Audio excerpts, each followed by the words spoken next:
time to pack for Mexico. So we got a little drone, glass sampling jars, some reading material, some Nurdle Patrol stickers, and of course, clothes. That's for 7 days.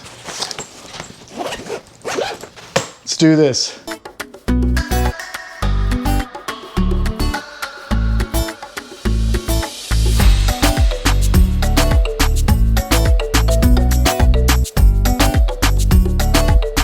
This is a big step for Nurdle Patrol.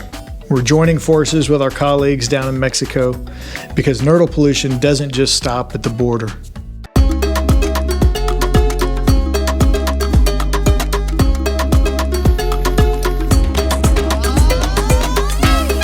This is like one of the famous things in Veracruz, the coffee. And so, Café con leche. Café con leche. But it was more about how they served it, the presentation of a clear glass with coffee and then pouring that milk in there. Oh my gosh. But Veracruz in general, the beaches were beautiful. I mean, they had this boardwalk there. There was restaurants on the other side of it. Great restaurants, great tacos. Yeah. Oh yeah. The food was wonderful. We did not go hungry. Let's go! So here's where our Mexico Nurdle expedition really begins. Our goal is to drive over 500 miles south from Veracruz all the way down to Campeche, Mexico. We're going to sample every accessible beach along the way. We're going to take 3 days to get down there, only 1 day to drive all the way back. And I'm taking my two close amigos, Javi and Jason. You know, before this trip, I didn't really know what a nurdle was. I mean, you look at it, and it is the raw material. It's about the size of a BB, but it goes into making every plastic product, everything from sunglasses to toothbrushes to your car parts. You know, look around, water bottles. All of these different pellets are shipped to manufacturers all over the globe to make products, and there's no accountability for that. You know, from the distribution and from the loss of that, and they end up in the waterway everywhere. Train tracks, you can find them. Part of the issue with these nurdles is, like, we have the Gulf of Mexico in the U.S. sampled really good. I mean, we can go along and we can say, oh yeah, it's high here, it's not here. But when you look at Mexico, really, before we went down there, all we had was Veracruz. And so it's this big gap of like, is it bad down there? Or is Mexico a source for nurdles? You know, as we made our way towards Campeche, you got to areas that looked like just limestone rock that was, I mean, the waves were just crashing on it. And then you had those, water splashing up. Oyster, like all there was no sand. The beach was made out of coral reefs, decomposed coral, broken down corals, lots of shells. Some white sand, some dark sand. Some river rock at places, rock. Volcanic. And some beaches were, there was a lot of stuff on the beaches, like vegetation and trash. And then you know, we drive a couple hours and then the beach, there's no trash and clear, like no white people, sand, nothing. no people. Yeah. I mean, emptiness. It's pretty amazing at how fast it changes along the way. It really changed where when we first started out and left Veracruz, kind of the first place we got to was Coatzacoalcos, and they had this kind of boardwalk area and a lot of restaurants and stuff all along the beach there. I mean, the beach was like right there, and there was nurdles all over the place, trash all over the place. Man, after a while, were your legs burning? After a while, mine were burning. Yeah. From just bending down. We were bending down, picking up nurdles. And I would say after about 5 minutes, that's when my legs start really burning. And so I start getting on my knees at that point. We were up when the sun was rising. We were driving a couple hours. We'd hit a couple of beaches, and then it was back into the car. Oh, eating hot nuts. This is my first time to ever eat hot nuts. Yeah. They were delicious. Oh. Amazing. These guys fed us well.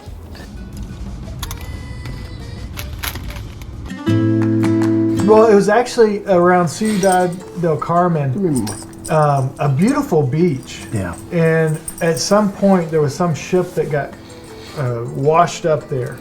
And so we were able to do nurdle surveys right at base of the ship. It was Waves surreal. coming, crashing It really up on was. it, going out. You're right. I mean, you had the ship in the background, and it was pristine. It was just that decomposed coral, and it was all white, and it was just a nice place to be. Right. But that backdrop compared to the city behind us, the magnitude of it, until you were right up on it, it's difficult to describe how large that vessel was. And we found nurdles all along there in the rack line there. There is actually a really big gap from the Texas-Mexico border all the way down to Tampico. And that's one of the places I'd like to be able to go sample, but it's pretty dangerous down there. The cartel is down there. And so the university has it to where we can't actually drive down in there, so I have to go on my own time. But then my wife won't let me go down there. So what we're going to try to do is work with some Nurdle Patrol folks, because they do go along there looking for nesting turtles, the Kempsriddles, between April and July. And so we're going to try to work with them to actually, whenever they're on their breaks, do Nurdle Patrols before they start back up on their turtle patrols. Very nice.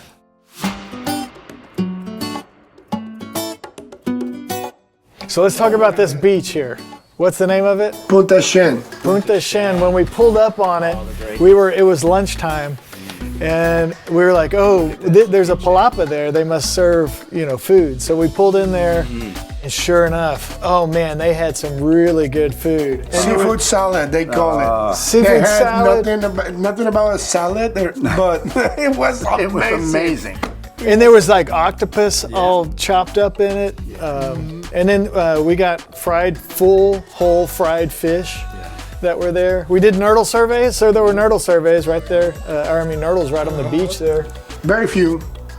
Well, and we got to this one beach right before we made it to Campeche, and there was turtle nesting areas. And so they had a fenced off area. There we go. And a sign in Spanish that said, there was over 300 nests or something in that area. And there was actual eggs from a turtle that were broken up, the shells that were on the beach. Shells.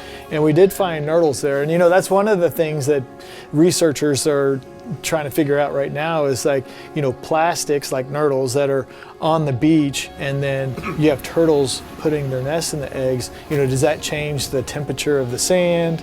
Are there chemicals on the nurdles that are getting into the eggs? Are there things like that we just don't know about yet? And so I thought whenever we found those nurdles at this site and there's turtles there, that there's a story here. I remember the guard too. He jacked us out of $20 to get on the beach. Oh yeah. I remember that too. My $20, he did. And no receipt. No receipt. I didn't get refunded for that one. Oh, man. Unofficial park entrance fee. Yeah. Unofficial park entrance fee. Yeah. Yeah, it happens. Oh man, these guys are leaving me. Wait up! Wait up! So every time we would finish a survey, we each had these glass vials. We would put numbers on them, how many we found, where we were at, the date, so that all of this information was being able to put into the nurdlepatrol.org mapping system. And then actually those nurdles went to Dr. Jean-Fei Liu at the university, and he's going through and looking at what type of plastics they are and the chemicals that might be absorbed on the outside of them. So trying to figure out, could there really be an impact from these being out into the environment? I think it was sort of eye-opening to be able to go to the beach and see how many nurdles there were, at least in certain locations. I mean, I don't know about y'all, but going out to the beach and being able to collect 200 nurdles in a 10-minute period is mind-blowing to me. Especially if you've grown up at the beach almost all your life, and then you go out there and you're like, why didn't I see these before? They've always been out there. I think one of the cool things about the Nurdle Patrol project is that anyone can get involved in it. kind of the cool thing is, you know, Javi and Jason aren't scientists, but they're citizen scientists. And so it kind of goes to show that this Nurdle Patrol can be done by anyone. And it can be a good time too, you know? So people can go out, 10-minute survey, find how many nurdles they find, put it in a nurdlepatrol.org, and it automatically shows up on this map, a colored dot on how many they found. And so they can print that up digitally or hard copy, take it to their state agency to see if they can make a change, or elected official. So they're able to really make change just from this very basic feature. But it all starts with going out and doing a nurdle survey. There was so much of the country that we got to see in this trip. I mean, it's difficult to describe, but you figure that was almost 1,000 miles each way that we drove in the time frame. So there was a lot of terrain that we covered. And I'm betting that it was close to 30 hours, if not more, in the car. Well, I remember looking out when we were taking off from Veracruz, and you could very clearly see the fort, our hotel, all the restaurants where we had the coffee and everything, just all in one shot, looking out the window. And I thought, that's when we were leaving. I was like, man, that was a pretty good trip. Right? It was. That was awesome. Good job. All right. Hey, cheers. Coffee. Cheers. Coffee. Cheers. Coffee cheers. Coffee cheers.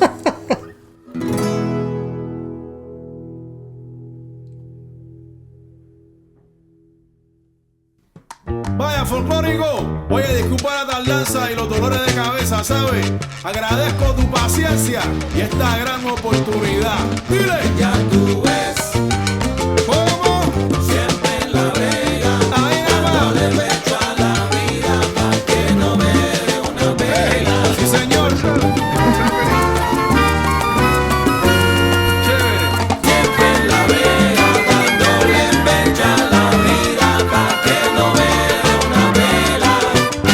Por eso en la calle ya tú me ves. Siempre en la vega. Enfrentando la vida y sus problemas. Are you ready for this?